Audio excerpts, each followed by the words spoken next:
You're listening to the We Are Libertarians Podcast Network. Find all of our shows at wearelibertarians.com.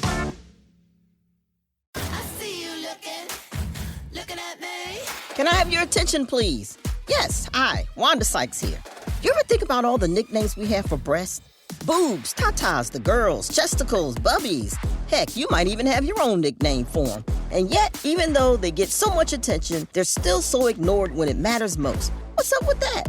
Well, on February 9th, tune in to see why I'm talking so much about breasts and visit yourattentionplease.com to learn more. This episode is brought to you by Abercrombie.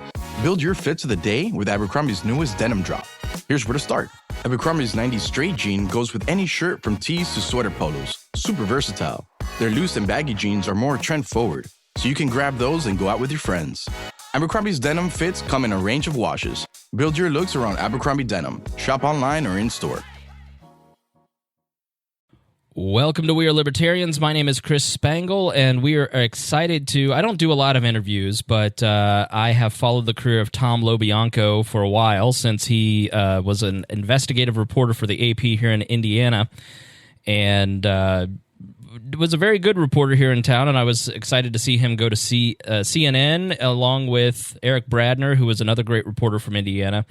And LoBianco has written a book called Piety Power about Mike Pence, and with impeachment taking place, I felt it was a good picture of Mike Pence and understanding who he is, and wanted to talk to Tom about Mike Pence and the man who may be president if, in which nobody thinks, Donald Trump gets removed from office. So I want to welcome Tom LoBianco to the program. Tom, how are you? Spangle, thanks for having me, man. I appreciate it. Absolutely. You are actually in a cool location. Where are you? Where am I? I'm in an old missile silo. No, I'm just kidding. I'm in actually not too far off, a Cold War era relic.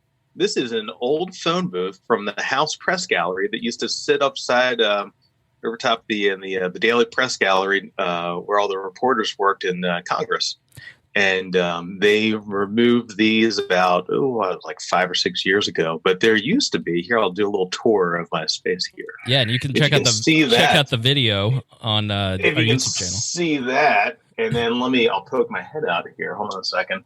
If you can see across the way there, these are old school videos or phone booths. And there's a old little phone jack up there. So we used to get phone calls in there. So. But this has now been relocated to the National Press Club, where I do a lot of work, and I'm hanging out in here. It does get hot in here. Believe it or not, it does. I used to get so hot in my that Indiana State, the shack in the basement. Yeah, because and everybody has fans in the ceiling, just over the drop tiles that we all have. In the old horse stables in the basement. If your listeners ever go there. And you'll enter in the basement, go pop. All those little shacks, all those little pop-outs are filled with reporters, or at least they're mostly filled with Abdul, reporters. When I was working an intern for Abdul, he requested one of those, and it hadn't been cleaned out in 20 years, and so he stood while he watched me clean out his old stable in the basement, so I'm very familiar with those. So let's... I want to introduce out stables in the basement. Exactly. I want to give people a sense of you, because you're part of the enemy of the people, the fake news. Yes. Proud enemy of the people. Yep. So you worked for AP here in Indiana, and then you went to CNN, and then what do you do now? Like, talk a little bit about your career, just so people get an idea of what you do for a living.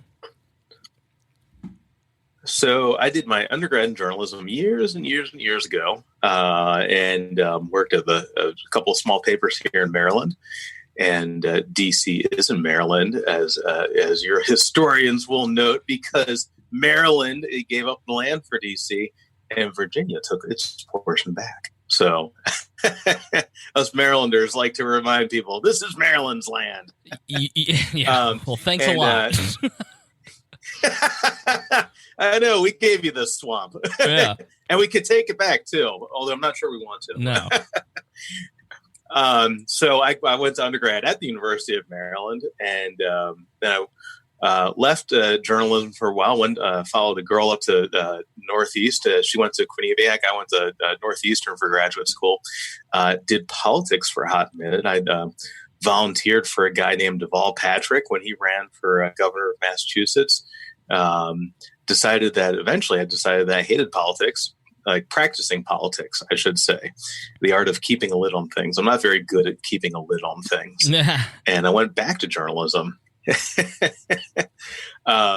I worked at the Washington Times for 3 years. I covered the Maryland State House. I covered the climate change bill, Obama's first year in office. I left there, got laid off, and I left there, worked for an energy publication. Where else did I go? Went to the AP, worked at the Maryland State House for the AP for a hot minute, then went to Indiana, worked at AP in Indiana, then the Indy Star, came back here to DC, worked at CNN, went back to the AP, and left the AP about a year and a half ago to write this book. So no shortage of jobs there. Yeah. So what do you do now? I mean, are you a full-time author at this point?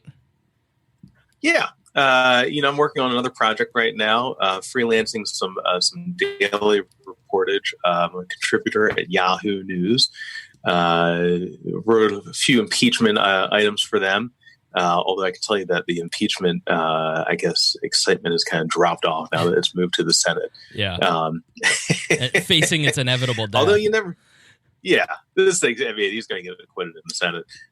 Although you never know. I always remind people he's just Mike Pence is just one bad fillet of fish sandwich away from being president. It is true. I want to ask before we move on to Pence. I want to ask one question about how, because I just finished Robert Caro's book Working, which was fantastic. Wow. I think you'd love it. Yes. And so it's a lot about his writing process and covering Robert Moses and LBJ. When you sit down, where did you get the idea for the Pence book, and what is kind of the process of writing a book like this? Well, when I was in Massachusetts, I also used to do transportation research for Governor Michael Dukakis. Boy, you're a professor at Northeastern University. Transportation research for Michael Dukakis sounds like a wild time, Tom. I enjoyed it. I'm not sure how many people would enjoy something like that. Right. I had a good time looking at cost ridership estimates and the which forms the backbone. I can tell you right now that doing that red line in Indianapolis is not a very good idea because your density will never make up anything close to a normal fare box return. Right. In there, we could go deep if you like. On a separate episode. I didn't mean to derail you, but so you're doing research, and that's kind of where you started with research, I assume. Yeah, and the funny thing is, when I wrote that Tony Bennett investigation, that Jeb Bush group, Chiefs for Change, kind of did some investigating of me, which turned about as fair play, right? Mm-hmm. And they were telling reporters that I had worked on Mike Dukakis's 1988 presidential campaign, and he's a partisan hack. And I'm like, well, I mean, I did work for Dukakis, but I was also all of 7 years old in 1988. Right. But when I was working with him, I remember sitting with him in his office, and he's got a very small corner office. It's actually not much bigger than this phone booth, to be honest with you. And he introduced me to Robert Caro. Ah, okay. And he points to, which is all a very roundabout way to get back to your question. And he points to his bookshelf, and he says, Tom, in his Dukakis voice, he says, Tom, you ought to read the Power Broker by Robert Caro. I will tell you, that book blew my mind, my little 23-year-old mind back then. When you're reading about, it is a tome. We haven't even gotten. He cut it down from a million. He cut it down from 1 million words to 700,000 words. But the gist of the book is essentially, I got into politics and I got into the radio side of journalism and media, if you can call radio journalism. But I got into it because I was an idealist, and I had I really thought that, wow, politics can make a difference, and I wanted to cover it, and I did. And I did that for 4 years with Abdul, and I watched Democrats and Republicans, and I basically saw the Power Broker in action, and I think it's a great illustration Yes. of local politics, which is why Caro wrote it. And it was, so is that something that actually inspired you to write books? Absolutely. Well, I was reading it, and I mean, just the level of detail that he achieved in that book. And then, he also talks about it. I think he talks about it in his book, Working. But I'd read some other interviews with him before. I love Caro. I think he's just the epitome of, he is the pinnacle of good journalism. Yeah. Now, a little dense, a little hard to get through, but always worth it. One thing he talked about, and I've experienced this with multiple politicians now, is that Robert Moses, the subject of his book, the man who basically created New York City, built New York City as we see it today, set up all these barriers to Robert Caro while he was working on the book, telling people not to talk with him, trying to block access to him and to the story of his life.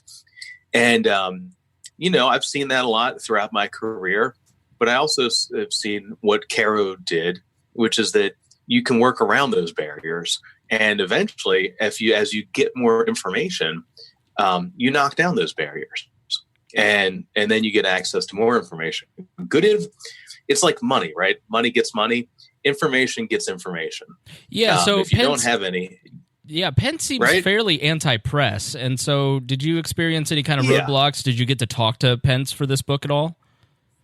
No, Pence will not talk with anybody for any book about him. And I guess we're remarkable now that we're on I guess this is the fourth book that's been written about him. Did you ever think there would be so many books written about Mike Pence? Only Mike Pence would have dreamed of that many books about Mike Pence. He won't talk for profiles. He won't talk for books about him. Kate Brower wrote a book about all the vice presidents, and she kind of got strung along by his office for a couple months, where they're like, "Yeah, we'll do it. No, we won't." They kept on delaying. Anyway, they told me a number of reasons why he won't talk. But he did. Pence himself did cut loose certain people to talk with me. And I think that was, it's impossible to get a complete sense of him. At least I've been working on this, I guess, ostensibly since 2011, but intensively since 2017. I still feel like I don't completely understand him, but have a pretty good sense of him. And he controlled that, actually not unlike the way that Robert Moses controlled access to himself. Yeah. When Caro was writing, my book is not nearly as long or nearly as in depth as Caro. Yeah, you can tell that people close to Pence talk to you for the book. You can't, you don't reveal your sources, but you can kind of read between the lines a little bit. Let me expose my bias about Mike Pence and my interactions with him just for the listener, and I won't ask you to do the same since you're an investigative journalist, but my interactions with Pence largely came in 2012 when I ran Rupert Bonham's gubernatorial campaign along with Evan McMahon. Oh, wow. And so, we were up close. My ex-wife's third grade teacher was Karen Pence, and so that kind of, we had a lot of great talks and we had a lot of interaction. I found Mike Pence and Karen to be very, very polite, nice people. I've always said on this program that Mike Pence says what he believes. If he says anything, he says what he believes. He's not the type of Christian conservative Republican that says one thing and then taps his foot in a stall. He's a true believer, and I think that comes across in the book. But the other thing that I found about Mike Pence is that you had gone from Mitch Daniels, and our audience is national, so it's not very local, so I'll try to catch the audience up here. But Mitch Daniels was a dynamic leader who had weekly Friday conversations with the press, had very capable press people, very friendly relations with the press. And then Mike Pence, in 2013, I worked with Brian Howie, who is a local political reporter, and Howie would tell me all the time, he goes, not only, I probably shouldn't quote him, but, you just got the sense that their press people were very unwilling to talk to the press. That kind of comes out. And so Mike Pence just didn't really talk to people. And when they started Just In, which was basically like a reformatted press release service, the press was just ready to pounce, and that didn't help him with RFRA either, which kind of killed his presidential chances. But when you were here in Indiana, like, what was his? And let me just say this about the whatever that, just in the state-run news service, because it was a state-run news service. I remember, oh boy, end of January 2015. I'd gotten those documents a few weeks earlier, and we broke the story over at the Indy Star. I'd reached out to Kara Brooks, who was the old spokesperson for Pence, was she RTV6? She used to be a TV reporter. She might have been RTV6. I can't remember. But she had been with him for a few years at that point. And they'd always been bad with us. They always waited until they do what you see right now in D.C., which is, wait hours and hours to get back to you, or wait until the story posts and then get back to you and complain that they were going to get back to you, and then go on Twitter and say that, oh, this was so unfair. Now, the flip side of that is that it is on us as journalists to give them time. Right. We can't be posting things immediately, and that's our own problem. But at first I thought, well, maybe they didn't get my email in the morning. And I knew there was wanted to give this some lead time, because the documents were just astounding, talking about creating editorial boards and having this state communications directors of state agencies being the line editors on this news service. And I thought to myself, well, maybe they haven't heard from me.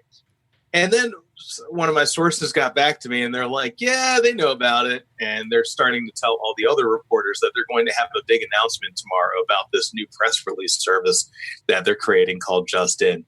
And they're asking everybody to sit on the story until then. And I was like, oh, so they do know about it, and they just don't want to address it right now. Okay, that's how that is. And that was sort of a hallmark of Pence's time as governor. He would not announce things until he had every duck in a row, and he caught everybody by surprise, which typically doesn't work well. In Indiana especially, it's a very collegial state, and I don't know what it's like in Maryland, but in Indiana, you have a lot of, and I don't mean this to sound like it's a cabal or it's nefarious, you have a lot of people in Indiana who work together across aisles. It's you even mention it in your book about the Tony Bennett investigation. There's a gentleman's agreement on certain things. And with Pence, he sort of took advantage of that a little bit. And what you saw in his time as governor, he was fairly, for somebody who spent so long in the media and working with the media, he had a very crazy notion of how to be governor, which was just keep everybody in the dark and then surprise them. Yes. Yeah, and I think, when after the book published, fittingly enough, the same day that Nancy Pelosi announced there would be an impeachment inquiry, so that was pretty stunning. Yeah, and a lot of people started asking me, they're like, "Oh, what would a Mike Pence presidency be like?" I'm like, "Well, opaque. It would kind of be the opposite of Trump." Yeah, right. Like, I mean, we know it, having been around him, having worked around him, having seen it, but I think in Washington in particular, there's kind of a misunderstanding that because Trump is incompetent, that therefore the vice president's operation must be completely competent, in a Mitch Daniels sense, in a managerial sense, in a political operative sense. But they suffer from, and everything goes back to the principle, the chief politician. I used to think earlier in my career, I used to believe stories about rogue staff. So they went rogue. Right. The more I covered things, the more I came to see that the staff is often a reflection of the principal. And Pence he sits on things for forever. He does wait a very long time.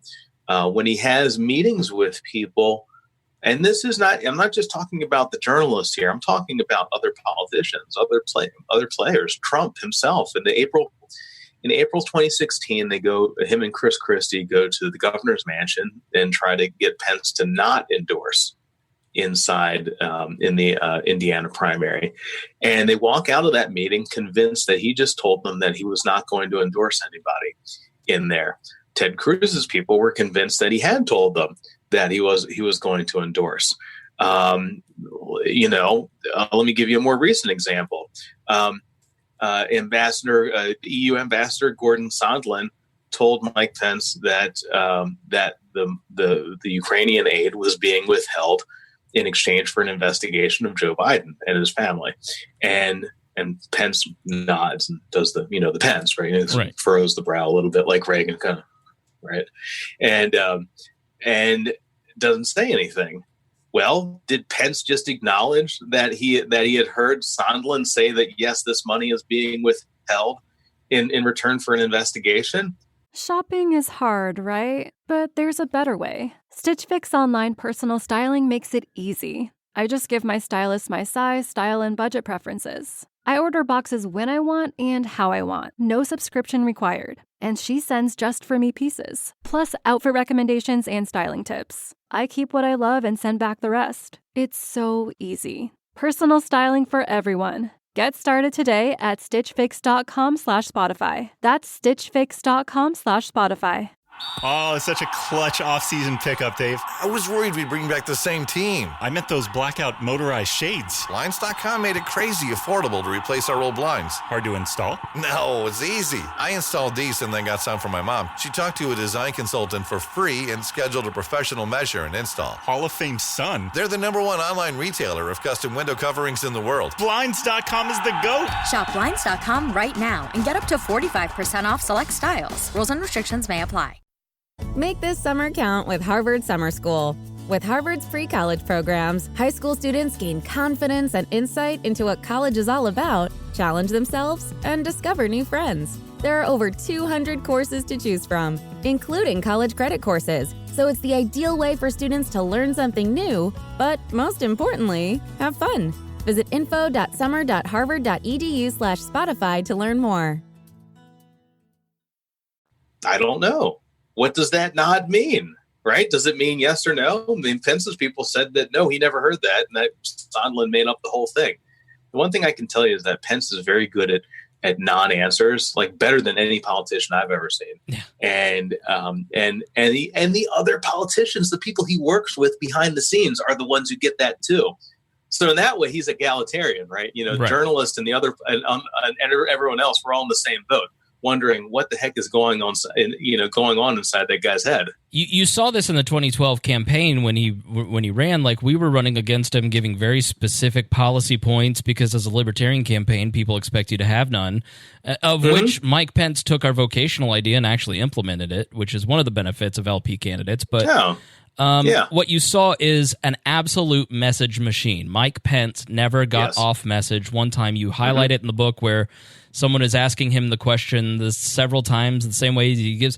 And that 2012 campaign is a lot like it's like he had gone to Hollywood and had scriptwriters write up like, here's what the American president should say. Here's what, we're all Hoosiers. I believe Hoosiers are just the best. And your audiobook guy was great because he nailed the Pence cadence and it kind of... Oh, he was so funny. It added a great line to it. But what I have been struck with is Mike Pence's ability to never get off message. And when he came back from Washington, D.C. to run for governor, he was a different guy. We'll talk about early Mike Pence later, but the Mike Pence of today is somebody who is very closed off, very opaque, as you said, and very on message. And that has to be very frustrating for the press corps, but it also doesn't lend itself to good government. Well, that's right. And, look, he changed, and I heard this from people that worked with him in radio in the 90s. He went to Washington and he became a different person. We all change as we get older, right? We all morph and fit different roles. Right. And, the thing that I've noticed with him is that more than other people, he seems to go by the textbook definition of whatever that role is and then fit that role. So that's where I come up with the chameleon theory, the shapeshifter. Right. That's just kind of the way that he is. And I mean, is that so stunning for a politician? I guess the discordance comes in when every politician tells you that they are people of values and principles, and these imply fixed things. They imply, rock solid bedrock values and whatnot. When in reality, most of those things are pretty fungible. I'm thinking of the trade, his stance on free trade, for instance. I got WIPB up in Muncie to digitize the 2000 debate. So they had the video on cassette, but I got them to send me down an MP4. So they digitized it, which is great. I mean, thank God for the universities, the libraries, keeping a hold of this stuff for us, because it is now part of history. You're talking about when he ran for Congress in 2000. He ran for. I'm sorry, when he ran for Congress in 2000, and they got a copy of the debate that was between him, Bob Rock, and Bill Frazier. And Bill Frazier is one of the funniest characters I've ever seen in politics. This guy is hilarious. There's the moderator, I forget who it is. The moderator asks the question. He says, "All right, gentlemen, we're in Muncie. A lot of manufacturing jobs are on the line here. What's your stance on NAFTA?" And they go to Bob Rock, who's a Democrat, town manager of Anderson, Indiana. And Bob Rock says, "Well, I agree with my party, the Democrats, on almost everything. But this is an area where I disagree with them. I think we need to get rid of NAFTA. It's hurting jobs in Muncie." Okay. All right. Go to Bill Frazier. Bill Frazier used to be a Republican. Now he's running as an independent. And Bill Frazier, he says, "I remember when they passed NAFTA." And Frazier used to be a United Auto Worker, and now he's a farmer.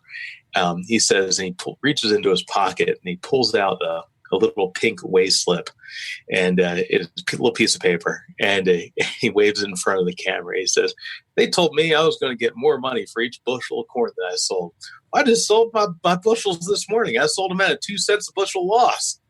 Right. and they go to Pence. And Pence gives them the serious face, Mike Pence serious face. And basically the answer he gives is #learn to code. He says, "Now I'm certain that the good people of everywhere from Muncie, Indiana, to Anderson, to Shelbyville, all throughout the 2nd District, are ready to make the changes needed to compete in today's economy with leadership of good people like Mayor Dan Cannon. Right. I know that everyone is ready to retool for the future."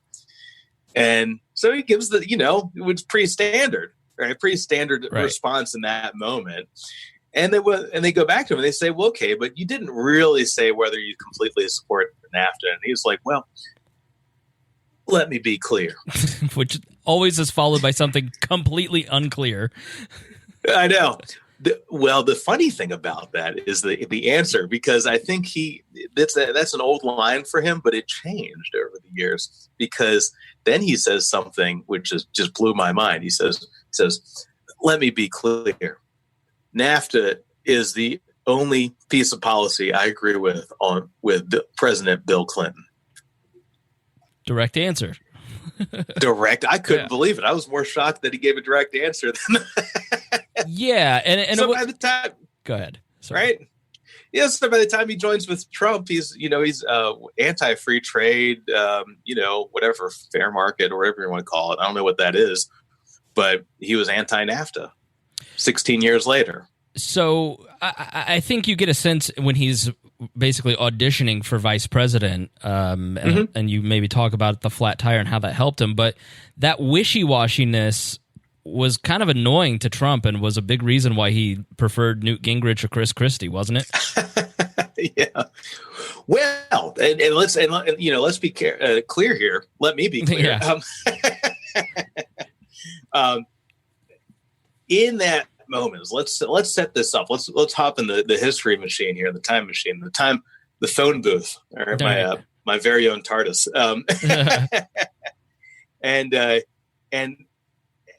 understand that in that moment, May, June 2016, into July 2016, nobody expected Donald Trump would win. Furthermore, they still viewed him as the Republican establishment still viewed him as a liability, not the nominee. Right. And lots of people were turning down Trump to join his ticket. They'd gone after people like former Oklahoma Governor Mary Fallon, Susana Martinez. I think she was the old New Mexico governor.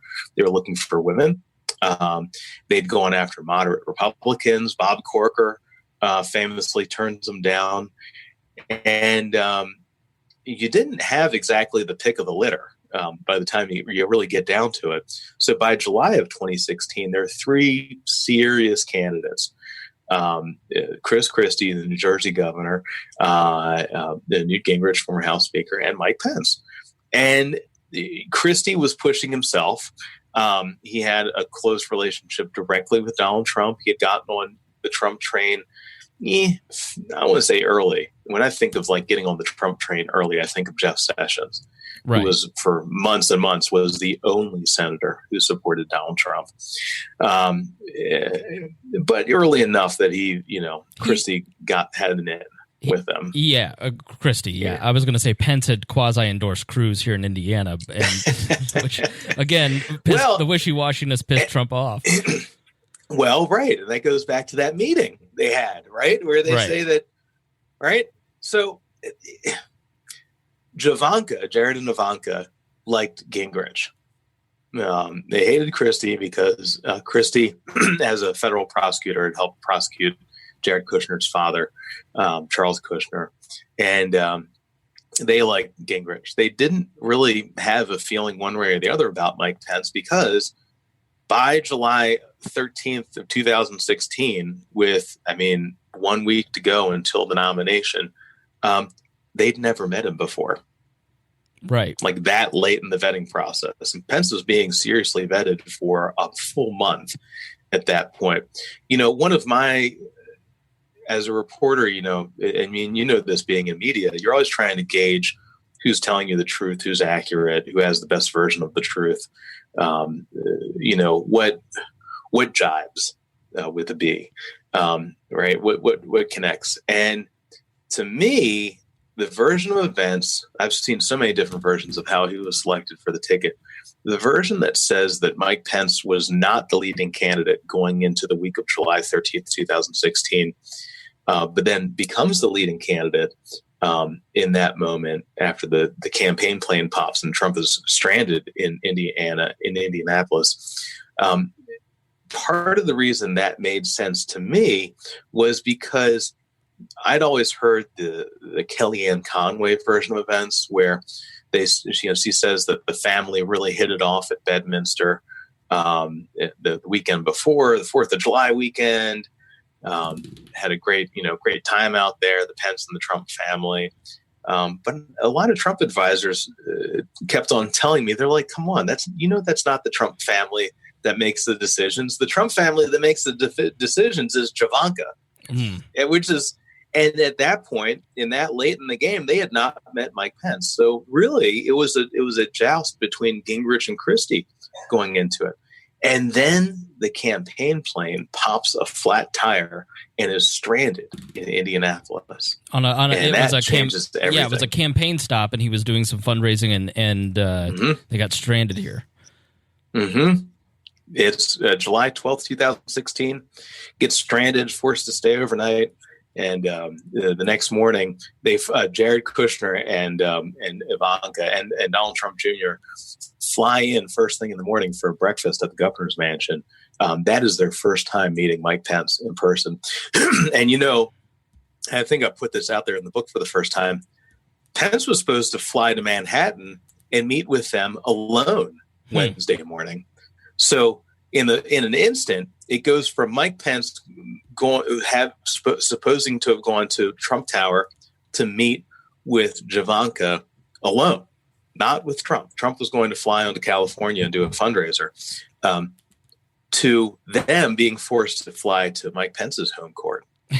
And it changes the dynamic. The Trump advisors always talk about the sight of Newt Gingrich, running around the lobby of the Conrad haplessly and trying to find Trump, and it psychologically it emasculated him. I had a lot of people tell me this, that in that moment it emasculated him. Because then Gingrich was Pence, in town. Gingrich was in town the night that the plane got stuck here, and so he's at the Conrad. Well, right, yeah, yeah, he gets flown out there by Sean Hannity at the last minute.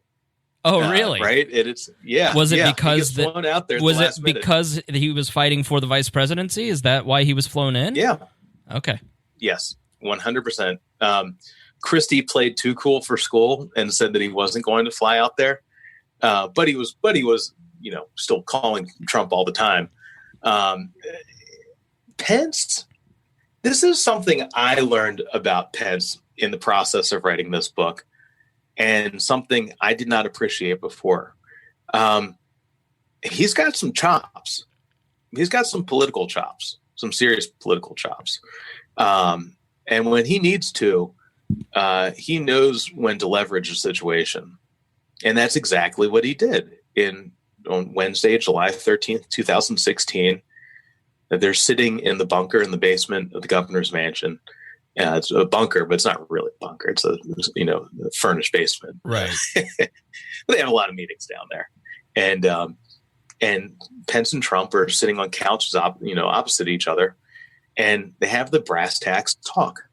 And Trump looks at him and he says, Mike, I need a killer. Are you going to be a killer? I need a killer. He says, look, he pulls out his phone. He waves it around. He's like, look at this. Christie's calling me all the time. That guy is a killer. Are you going to be a killer? And Pence looks at him and he says, I'm not a killer. That's not me. If you need a killer, go find a killer. But, I'm happy. I'm going to win re-election. And they probably were going to win re-election at that moment. That they were pretty certain of that. He says, look, I'll help you lobby. I'll help you raise money. I'll help you in the Midwest. I'll help you with evangelical voters. I'll help you with conservatives. But I don't need this. I really don't. And, I'm happy being governor. Author side note, I'm not entirely sure I believe that part of it.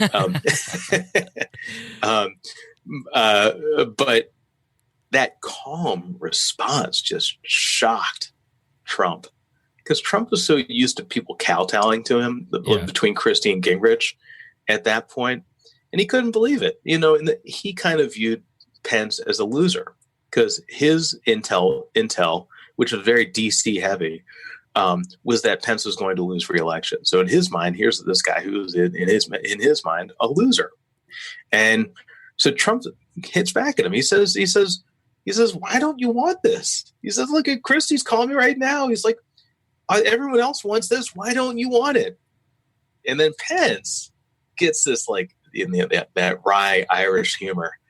He says, well, Mr. Trump, you are sitting here in my house on my couch, and your entire family flew out here. So obviously the feeling must be mutual. Yeah. Why do you want me? And Trump was just astounded. Astounded. And I was, and to highlight one of the things that I took away is just his ambition and how lifelong that ambition has been. It's as they were vetting him, Trump was astounded and turned off by the fact that there wasn't anything big. He thought that maybe they were hiding something, as what I sort of took away from the book is that this guy cannot be this clean. And what you learn about Mike Pence through this book, which I didn't know a lot about Mike Pence pre-2012, to be honest with you. I knew he had done some talk radio, but I didn't know he started at the radio station down the hall from where I currently work and had gone on to WIBC and had been a weekend talk show host, weekend TV host, and he was always it just seems like, and I think you captured it perfectly in one single line in the book. Steady Mike Pence didn't have to usurp Donald Trump to become president. This was after the Access Hollywood tape. He was well on his way to winning the Oval Office by playing a cunning long game by exercising his Herculean discipline. And I think maybe talk a little bit about Mike Pence's lifelong cunning, long game by exercising discipline and getting to the moment where he is one bad Filet-O-Fish from the White House. Right. Yeah, right, exactly. Look, the Access Hollywood weekend, they had an opportunity to knock Trump off the ticket. Access Hollywood, October 2016, when the famous Trump, quote, I hate saying this, but I'll say it for you. Grab her by the pussy. Yeah, right. Exactly. I know. You're a respectable journalist. I'll say it for you. I'm so shocked. Yeah. No, anyone who knows my salty language knows that. No, I shouldn't be shocked by that, but still, it's still pretty stunning. I guess, can I be honest with you? Yeah. I was so shocked by that, less by the language, but more by what he was describing. I've never heard of anyone even doing that. Tom, it's locker room talk, man. Come on. Yeah, right. I know. It's a weird locker room. I don't understand. I don't know. I've got a lot of locker room talk and a lot of whatever, but it was a profoundly embarrassing moment, and Mike Pence was, had a chance, and Karen was reportedly pretty disgusted by it. But, here's a guy who is if he had pushed, he would have lost Trump, and Trump appreciated the fact that he went and did a fundraiser for him right after. But it was sort of after that point, a lot of us here in Indiana went like, this guy's the real deal, legitimate Christian crusader, and he's sticking by Trump. Mm-hmm. Like, it was a very confusing thing that he would choose. Why do you think he chose to be his vice president? He's not a Christian crusader. It's subordinate. It's subordinate to the ambition. And that to me was, and I think that's one of the things that really pissed off the Pence people the most. But based on everything I've seen throughout his career, there is a moment where his ambition overtakes his faith as a driving force. I actually don't think it's when Trump selects him. I think it really starts in 2008 when national conservatives start trying to recruit him to run for president. So I think it starts earlier than that. It's not like an immediate thing. It's not like a flash of lightning. It's gradual over time. And I think Trump was just the final embodiment of that. But, let me go back to that Access Hollywood weekend for a second there, because it just kind of gives you a sense of their calculations and why they're treating things the way they are. At the same time that had been going on, Pence's chief fundraiser had been going around trying to line up donors for Pence's run for president in 2020. So Pence had joined the ticket in 2016. Why in the heck is he lining up donors to run for 2020? Because Trump was going to lose. And when Trump lost, then the starting gun fired for the 2020 race. And that's why they signed up for that ticket, because here's God giving them a chance to run for president in 2020, which is something that they had been working on seriously since 2008, since the end of 2008. When that didn't happen, and when Trump won, they effectively lost. Right, it pushes out their window of running for president. What are you going to do? It's the long game. It's the presidency. It's not running for Congress. It's not running for city council. You stick it out. You wait, and also acknowledge that the party has changed fundamentally. The party had shifted from sort of a Bill Kristol style of I guess erudite conservatism to more of the Pat Buchanan populist raging conservatism. Was Trump the first one to do that? Of course not. I mean, Sarah Palin. To me, it's amazing that nobody talks about Sarah Palin anymore. But she grabbed that. All right. In the moment, there's a great straw poll where the Tony Perkins Family Research Council, Christian right leader, gets together a bunch, Christian right family values or values voters summit. That's what it is. And they have a straw poll, and Pence wins the straw poll in 2010, beating out Sarah Palin. And one of the reporters asked Perkins and says, well, geez, Palin is so popular. Why did everyone vote for Pence over Palin? And Perkins, and this is so apropos of Trump, Perkins says, well, sometimes we're thinking things and we ought not say them out loud. Right. Yeah. Pence's shift on Trump has mirrored a lot of the evangelical leaders and the Franklin Grahams. And I mean, as an evangelical Christian myself, and I was sort of stunned as a Hoosier from the south side of Indianapolis with talk radio past and Christian evangelical roots. I go down, I live around the corner from the Bob Evans where he switched churches. I was surprised at how much he and I had in common. I went to Ichthus myself and had a great time. Wow. But, I did not go to Vespers though, but he sort of embodies that shift. And I look at these guys and I just go, have you lost your mind? Like how I think if you cede, this is my personal opinion, when you chase political power first, you sort of lose your standing as a Christian. Do you think, as a Christian leader, but do you think that RFRA, I think, was incredibly damaging? That was basically the Restoration Freedom Act here in Indiana, where he was governor. I was shocked, and we may come back to this, or you can highlight a little more. But I always knew he was using this as a stepping stone to run for president. I was shocked at how deeply involved in running for president he was when he was governor, including not trying to steal Iowan businesses for Indiana. Yes. I mean, he was derelict in his duty in a lot of ways because of his ambition for president. But, when he signed the RFRA bill, which was sort of, Mitch Daniels was always very careful about telling the Republicans in the state, stay away from social issues. And so I think Pence felt he had to give a nod of the cap to the religious right here in the state. And that, it seemed to me in the book that he was profoundly affected by becoming the poster child for hating gay people, and I don't think that he hates gay people. I mean, you talk about in the book where his daughter gets married and has a gay best friend as a in the wedding. I don't think he hates gay people, but how much do you think that him giving up, he wants to almost shed some of that Christian conservative value, and the Trump thing helps with that? It's like, yeah, I'm a Christian, but I'm a Republican first almost anymore. Well, boy, I mean, a lot to get into. There was a lot there, so let me clarify. Yeah, was there a giving up of, like, he had for so long tried to embody the Christian right? After RFRA, do you think he saw that as a losing cause? Well, you can gauge Mike Pence based on his ambition. The one constant is his ambition.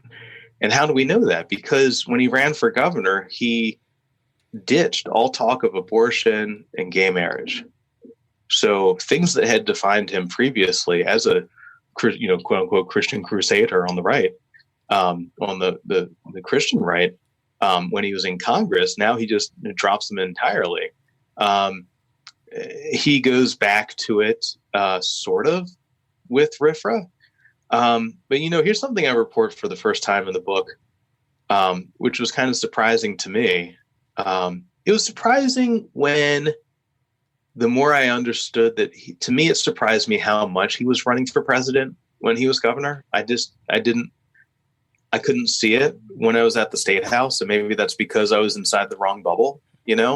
I think the people the reporters in DC who were, being coaxed along by his staff out here in DC saw a very different version of Mike Pence. And I think maybe they saw more of that presidential run.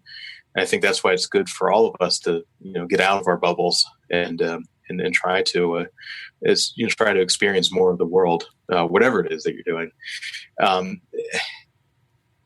I could not appreciate or see how much of that prior to learning about that.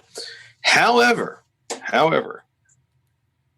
I guess I was not surprised when I found out that the reason that he signed the quote unquote fix, they backed down on RFRA, they backed away from the Christian right stance on all this, was because a big mega donor named Paul Singer, whose son is gay, calls him up and tells him that he won't give him any money if he's going to run for president unless he signs the fix and backs down. So when given the option of siding with the Christian right or siding with a Republican mega donor, he picks the mega donor. Yeah, that's interesting. And now Singer, of course, is as your guys, your listeners will remember, ultimately becomes a Marco Rubio backer and supports the foundations of the Steele dossier. Now he does not, originally with, I think it was the Washington Free Beacon, he puts a lot of money into them. He's kind of like the never Trump Republicans. Then of course the Democrats pick it up after that, and the Clinton campaign picks it up. And that's when they recruit Steele. The foundations of, not the foundation, but some of the foundations of the whole Trump-Russia saga. And I should point out, too, that Singer's people flatly denied this ever happened. Although my source was in a position where, one, I trust that source. Other things they've told me panned out. How does one of my favorite questions I get as a reporter, I got this from my neighbor. He used to work for a watchdog in one of the agencies out here in DC. So a very smart dude. He's a huge fan of One American Network. Okay. He asked me once, he's like, how do you know it's real? And I'll tell you, in a sort of an epistemological sense, I don't. Because you never know. I don't actually know what people are telling me is real. Right. How do I know that something Trump tweeted is real versus how do I know that something Barack Obama tweeted is real? I mean, were you there in the room? I think of that. You remember that Chappelle skit where he made fun of R. Kelly, and he was talking about like all the different ways that all the different people that needed to be in the room to witness R. Kelly abusing a minor in order to prove to a court that it was real. Right. And he's like, oh yeah, and R. Kelly's grandmama had to be there too to witness it, and she has to testify under oath that she witnessed it. So, like in a very sort of existential sense, no, I don't. I mean, can you ever be 100% certain? No, it's impossible. However, when sources tell you stuff and it checks out, over time you develop trust in those sources, and this source in particular told me a lot of stuff over the course of some time that turned out to be accurate to the best of my knowledge. And, you get a pretty good sense of when people are denying something because their ass is on the line and, they're kind of frightened. And I get that. I understand that. Yeah, and I had that thought during the conversation earlier where you're talking about Trump and Pence sitting together in the basement of is it, and I'm not going to ask about that specific thing, but just the craft in general. I mean, do you have one person that tells you something and then you verify it with other people based on, Pence walks out or Trump walks out and they tell three people what happened in the room, and then one of them tells you something and then you can double check that with other people? Like, how does that? Is my sense of that correct? I mean, that's always how I assumed it worked. Yeah, right. Somebody exactly. squealed. You play it's kind of like you play information ping pong. Okay. Right. So the ball's the information's the ball, right? And then you got batted around a little bit and you see what you're actually dealing with. For the VP selection, I will tell you that, and this is something that Caro does. I mean, Caro is incredible. I try to see where the different groups are, and this from being in politics that there are different factions, right? Right. Even inside. What blew my mind is that inside Pence's world, one of the smallest political operations I've ever seen, one of the tightest political operations I've ever seen, there are even factions inside of that. There's right? And there's it's like Survivor, there's people supporting, sometimes they're supporting Bill Smith and Kellyanne Conway, and other times they flip sides, and, depends upon which season we're in. And so is it almost like a vengeance thing? Like, I'm going to tell LoBianco at the AP this thing, so I'm going to give him a tip, or is it more like they have decided strategically it's I got best a few to of tell those. you? Well, I got a few of those. The question may be, why does somebody choose to leak information to the press or sit down and tell you what they told you for a book like this? Well, sometimes sometimes It's a multitude of reasons. So I'll rewind a second. What you try to do is you try to go to as many different factions as possible. And you also need to know who would actually have visibility into something, who was in the room. That's why it's so important. And that's something I had to learn later in my career. That's why it's so important to ask who was in the room for the meeting, because you're trying to create a sense of visibility, because there's all kinds of people who were never in the room for a meeting who will tell you all kinds of crap about what may or may not have gone on in there. So you're trying to establish, first eyewitness, reliability as sources. To your second part of that question, the question was, I'm sorry, repeat that again. Essentially, why are some of the reasons that people will talk to somebody like yourself about a book or a story? Oh, this was great. I was really impressed by the people who reached out to me. I mean, let me put it this way. I reached out to them extensively, and then they opened up to me eventually. This took a long time. I was very impressed by the ones who were clearly trying to protect Mike Pence. As a former political staffer myself, to a degree, I only did it for 2 years, but, still something. I respect the concept of protecting the principle. You're a team. And I guess I was unimpressed by the people who were only talking with me only to protect themselves. That's kind of the former political staffer guy in me, thinking that way. As a journalist, if it turns out to be real, I'll take it however I can get it. Right. If it turns out to be not real, I would prefer not to take it. And I can tell you that there's a lot of crap that I've heard that is not real. And, you learn not to trust those sources.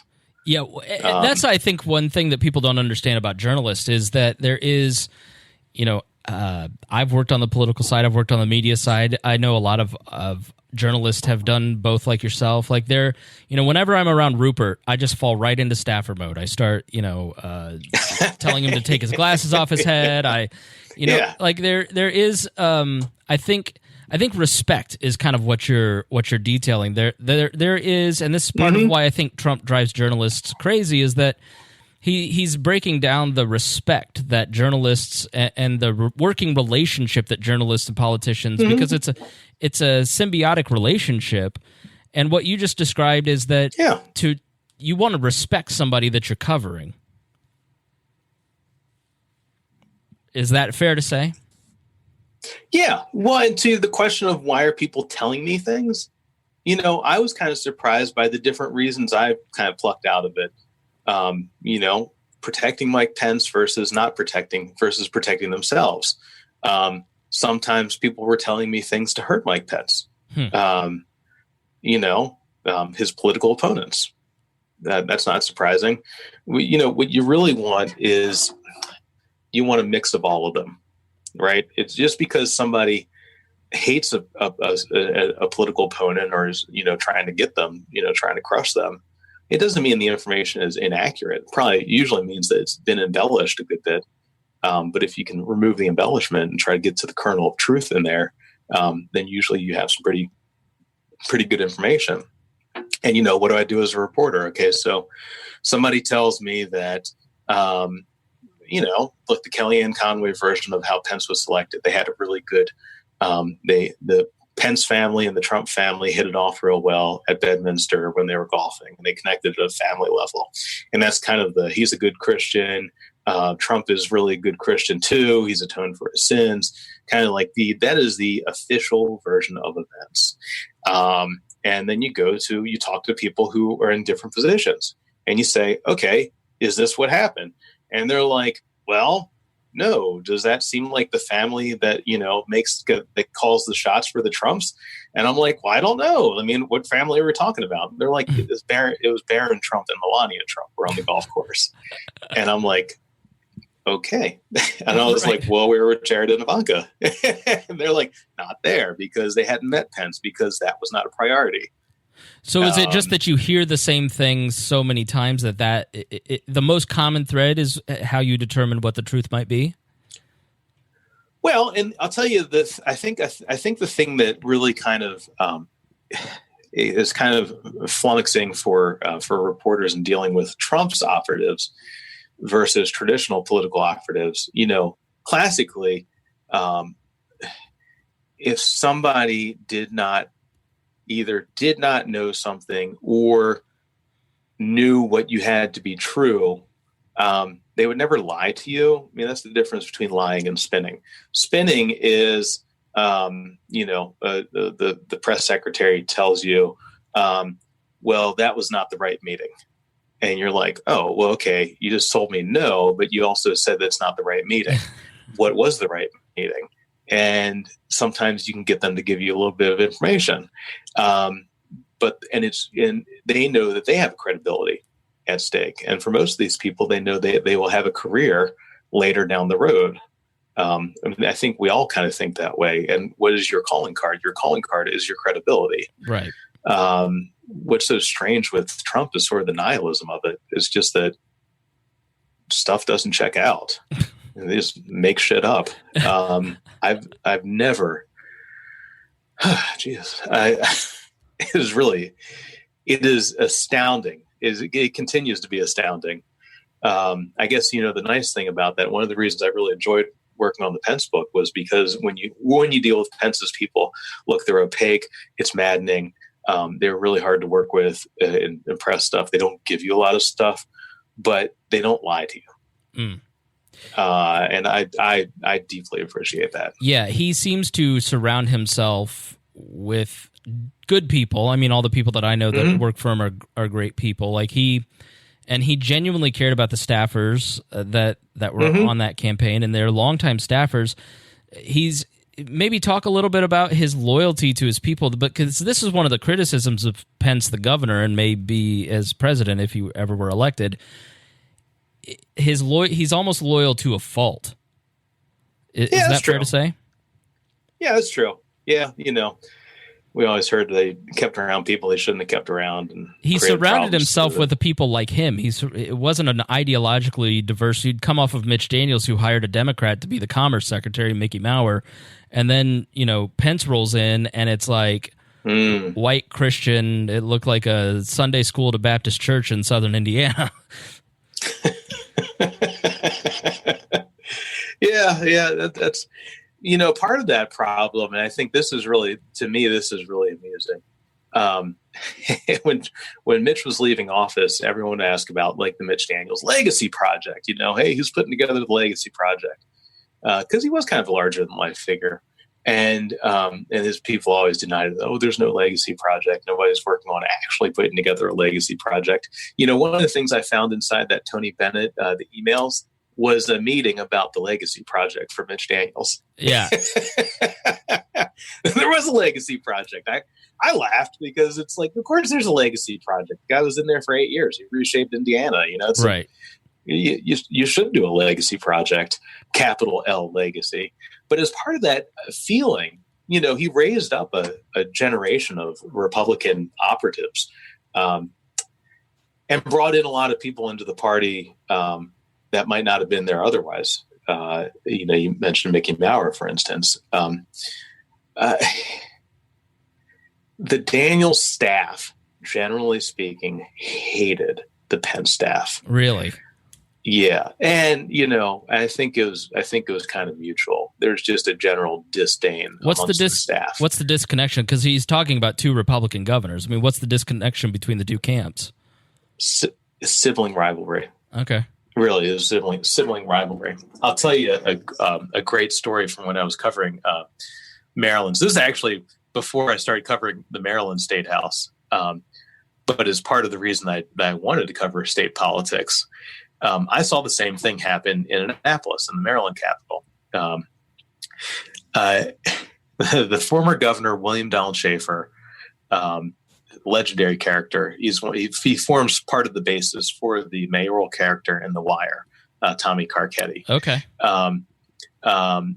He was mayor of Baltimore, then he's the governor, and he was a powerful force in Maryland politics the same way that Lugar was in Indiana. Okay. And I think for a lot of people who are younger who didn't see Lugar in action, they don't realize that Lugar and Keith Bulin created a political machine out of nothing almost, and kind of made Republican politics what it is today in Indiana. Mitch Daniels was Dick Lugar's chief of staff when he was mayor here in Indianapolis. Exactly. So to show you the line, basically, Eric Holcomb was to Mitch Daniels what Mitch Daniels was to Lugar. Holcomb's now governor.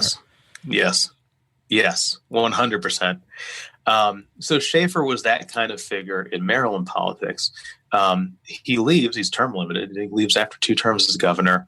And the guy who follows him is a guy named Paris Glendenning, who's a political science professor. Just a different flavor. It's like the difference between Evan Bayh and Frank Bannon. Mm-hmm. Right. He's sort of, it's just a different, and you also saw this sibling rivalry between the staffs of Bayh and O'Bannon, which is very fascinating. So rather than leave office, Schaefer, he doesn't totally leave office. He runs for a different office. He runs for the state tax collector. It's the state comptroller. And he wins. And so throughout the term of the new governor, like Schaefer can't hand over the keys to the Capitol. He just can't do it. Right. So throughout the 8 years that they are in there together, the former governor and the current governor, they have these bi-monthly meetings called the Board of Public Works, where they approve capital projects, university extensions, new playgrounds, shit like that. And Paris Glendenning has been cheating on his wife with his deputy chief of staff, a woman named Jennifer. And the Washington Post is doing a major investigation of this. This is great reporting. They rented an apartment across the street from the hotel where they were banging, and they would watch them. They would stay up. They would get up, they'd stay there, and they would watch them go in together. They watch them leave the hotel together. Wow, it was incredible. They had the story nailed. They had Glendenning dead to rights. So everyone kind of knows this because it's getting out around town. So in one of these Board of Public Works meetings, we have a drought. There's a drought in Maryland.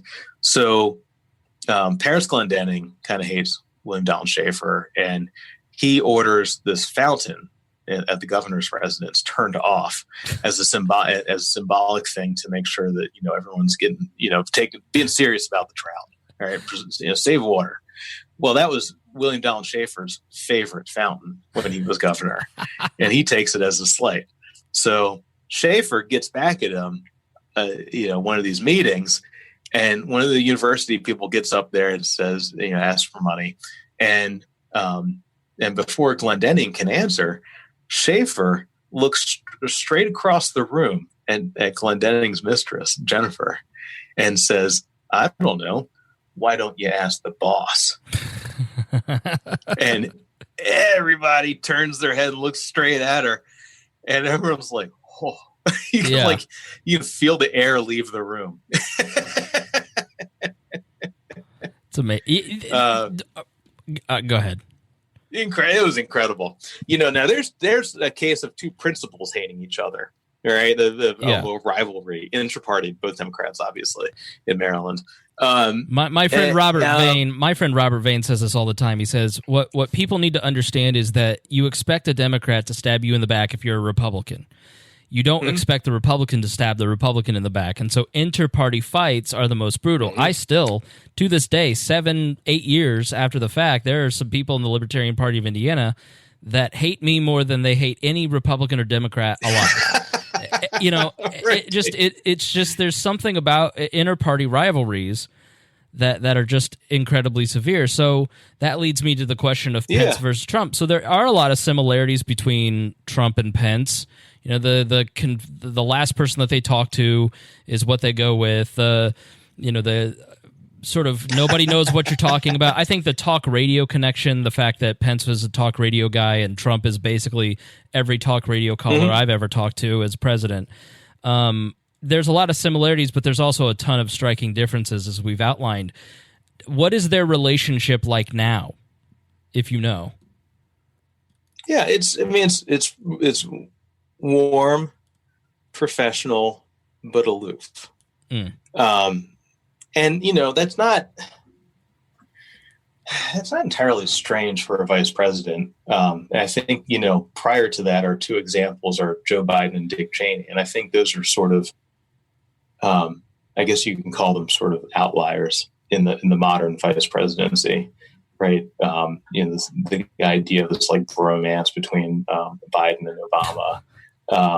And then Dick Cheney, who was actually the shadow president. I saw one of the books Pence was called him the shadow president. And I kind of laughed. I'm like, well, that's not accurate. That implies that he's secretly running the show. Does it look like Mike Pence is secretly running the show in the White House? Right. Exactly. The answer is no. He's not actually secretly running. He has a hand in things. He is a sphere of influence, but he's not the only one. It's not like he has Trump on, these marionette strings. Look, the relationship is, it's warm. They're very nice together in person. They do communicate routinely. I wouldn't call it close. One of the stories I reported out last year for Yahoo News was about Jared and Ivanka Trump talking about getting rid of Pence and maybe replacing with Nikki Haley. Well, I think a lot of people misunderstand that somehow because they're talking about replacing Pence, that automatically means Nikki Haley. There was a list of people. There's more names. I never got the actual names, but there were other women that were being considered. So Jared and Ivanka and Brad Parscale, the Trump campaign manager, have their own sort of, tight-knit cabal, right? Their group, right? They are the political leadership of Trump world. They sidelined Mark Lauder and Marty Oakes, or Mike Pence's political operatives. What happened to Nick Ayers? Well, Karen Pence, according to my sources, didn't really like Nick.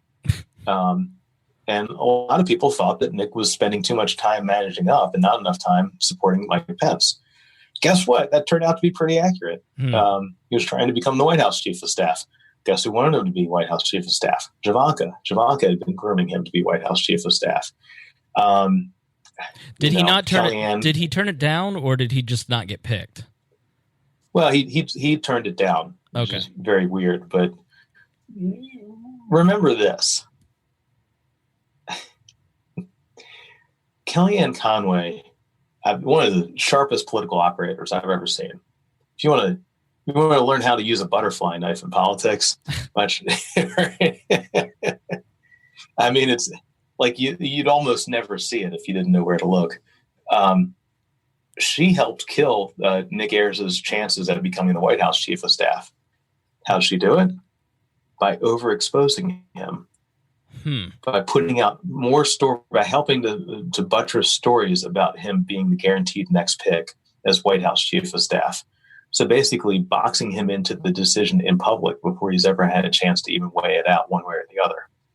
And what's going to happen? Well, he's going to lose the money from his vendors, from his consultants. And the overexposure was what did it. That was the final piece. Yeah, there's the seeds of their fight go back to the RIFRA and them are arguing over some things, which you outline in the book. So that is a question that I get asked a lot by friends. Like, do you think Mike Pence will be on the ticket in 2020? My gut says yes, but you think he will be on the ticket? Yeah, totally. Yeah. Okay. They're not going to drop him. It's too late at this point. I spent a lot of time researching this for that Yahoo story and then for some additional reporting. It's too late. The ballot mechanics are underway. He's already submitted his name when he went up to New Hampshire. Pence goes up to New Hampshire and Corey Lewandowski's there with him. And they're at with Bill Gardner, the Secretary of State's office. And it's a big photo op, right? He's filing the paperwork for Trump's reelection. And everyone, and the scuttlebutt, the chatter out there is like, oh, this isn't really about the Trump reelection. It's about Mike Pence running for president in 2024. Well, yeah, that is a sub story to that. That is certainly, it's not just one story that's happening. There's multiple stories, and that is one of them. And that's something that Pence people don't mind having out there. But the third part of that, even deeper part of that was Pence killing all the rumors that he's not going to be the VP, because once they are entangled legally, it is hard to disentangle, whatever you want to say.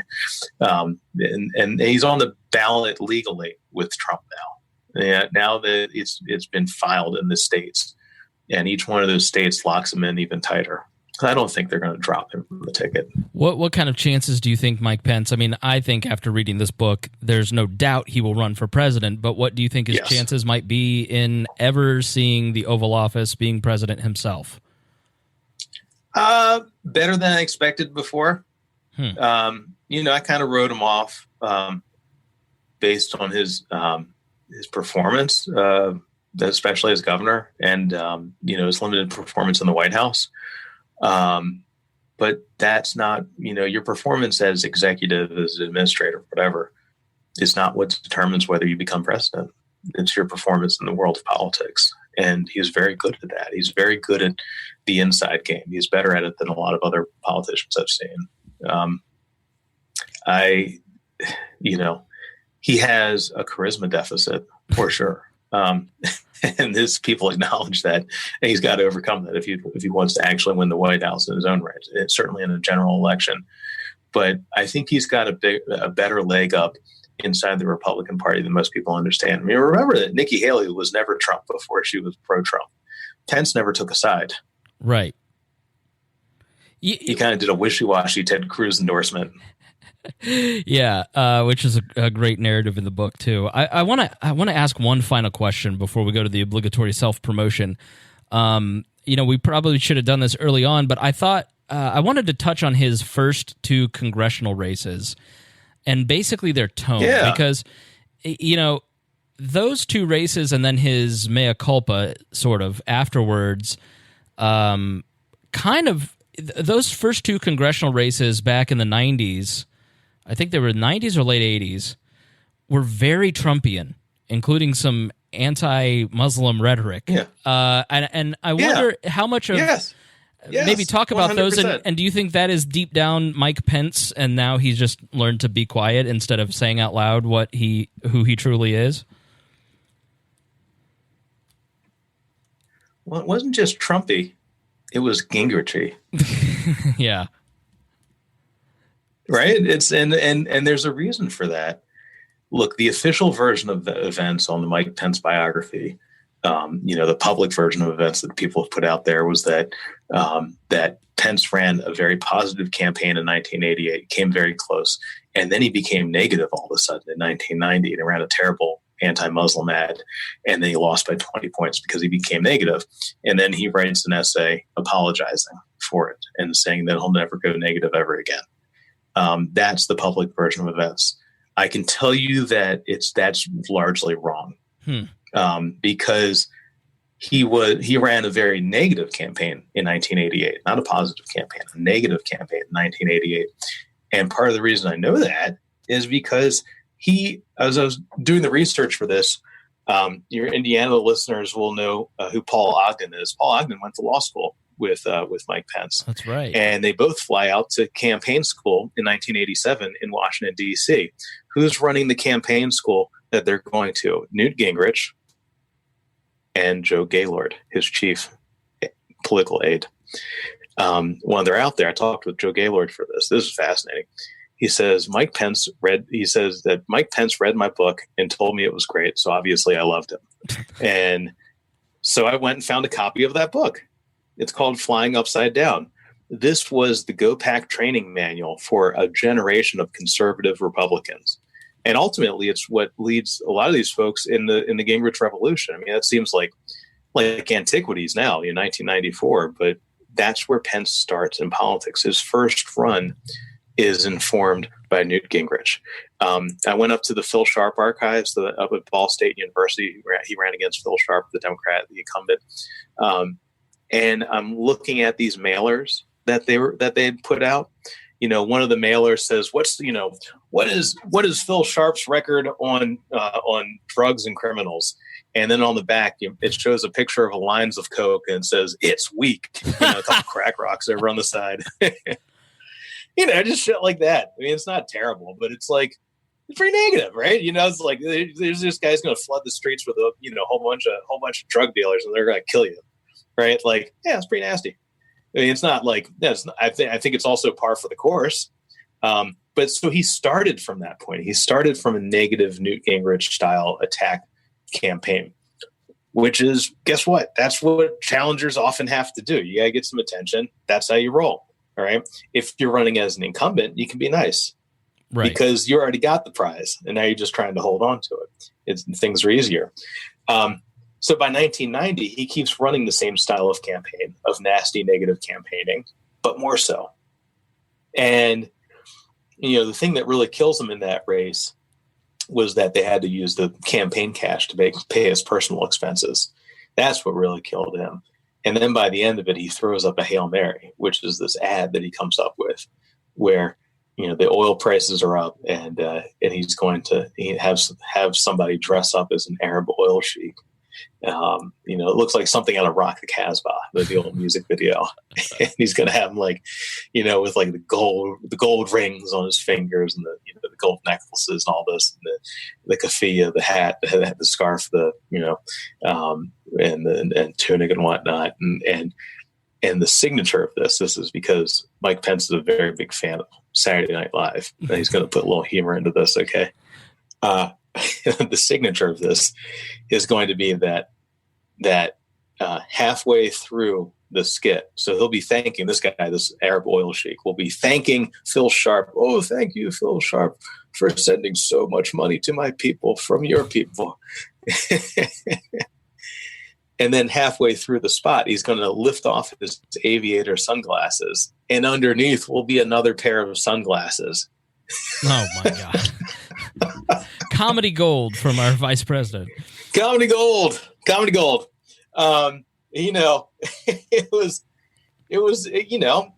blew up in his face, and it was the Hail Mary that they tossed up in October, and it didn't work, obviously. He does apologize in the next year. What's funny about that is that it wasn't just an essay that he wrote. He penned an entire book proposal around that. There is a book proposal of this. Oh, that's right. Yeah, but it really was like him trying to. He had basically ticked off all the big donors here in the state, and so he felt I've got to do something to cover my butt. Yeah, which was that's right. Yeah, he ticked people off, and he was trying to cover his tuchus, but he also. I think it was Pat Traub, the old Indy Star reporter, asked him. He goes on like a media tour saying that he's apologizing. It kind of reminds me of like when Glenn Beck went on a media tour after Trump got elected and apologized for being Glenn Beck. Right. Right. And now he's back to being Glenn Beck. Right. He goes on this media tour, and Pat Traub asks him, he says, well, have you called up Phil Sharp to apologize to him since this was such a nasty negative attack on him? And Pence says, well, no, why would I? Right. And he says, well, because this is an apology to him. He says, well, no. This is not an apology to him. This is me confessing and saying that I will never do this again, but it is not an apology to Phil Sharp. That sort of underhanded, like he does publicly, he does the right thing, but privately he does the wrong thing that you normally, like if you're trying to be a good person who is living out Christian values, you wouldn't treat Phil Sharp that way. You wouldn't treat Chris Christie the way that he treated him. Like there's just a lot about Mike Pence where you're just like, I don't know if it is insecurity or if it is, being a former fat kid myself. I sort of know that avoidance of conflict but I don't know. He's a very interesting character, much more than I expected, and I really liked the book. And I highly recommend it because we didn't even scratch the surface in a lot of this. And I think it is a great example of how somebody rises up from obscurity of their debate team on high school up through the ranks to become vice president. I think it's a good outline. He's an interesting case study, and you've captured it pretty well. So where can people buy the book, and tell us where to follow you, and shameless self-promotion time? Oh, thank you. Thank you. The name of the book is Piety and Power, Piety and Power, Mike Pence and the Taking of the White House. It is a complete biography of the vice president. It is available on Amazon, on Barnes & Noble. If you have a local bookseller you'd like to go to, I used to like to go to Half Price Books, shameless plug for Half Price, out in Indy. And you can go to indiebound.org. That will give you your local bookseller, Books A Million also. And you can find me. My name is Tom LoBianco. That's L-O capital B as in boy, I-A-N-C-O on Twitter. Got a fancy new website that was just put up because the last time I worked on my website was 10 years ago, and I didn't realize that it had been 10 years ago. I don't think they even make Dreamweaver anymore. No. And last time I worked on my website, I was a blogger, and I didn't have, I could just blog. And now you need professionals. So I hired one. Very good. Well, it's congratulations on the book. It's very good. I enjoy the audiobook version, so Audible too. Don't forget that. The guy does a great impression of Pence and Trump and other people, and he does, and not in a cheesy way. Just in a you can tell he reads it very well. So that's how I consumed it. So thank you for joining me, and I really do appreciate your time, and hope everybody goes out and buys the book, and he has a huge bump in sales from our audience because it's really worth your time. So thank you for joining me, Tom. Thank you, man. Thank you very much, Chris. That was awesome. Appreciate it.